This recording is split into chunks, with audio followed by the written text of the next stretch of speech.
प्रणाम सब गोटे के।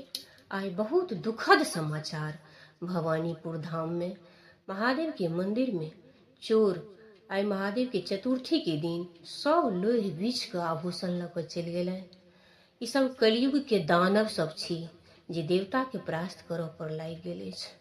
तऽ आइ सुनू दू लाइन दुखड़ा हम अपना मन के व्यतीत कऽ रहल छी अहाँ सब लग में।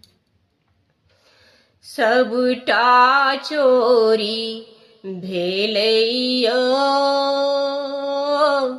बाबा उगना के दरबार, सबटा चोरी भेलैया, सबटा चोरी भेलैया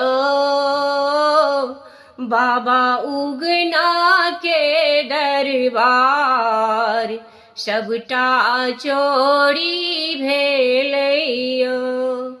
पहिने चोरलकै त्रिशूल डमरू तखन मोर मुकुट उगना, पहिने चोरलकै त्रिशूल डमरू तखन मोर मुकुट।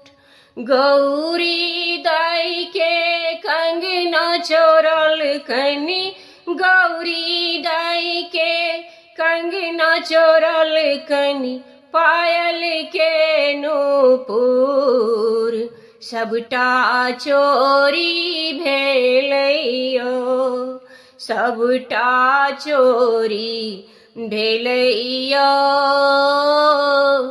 बाबा उगना के दरबार, सबटा चोरी भेल।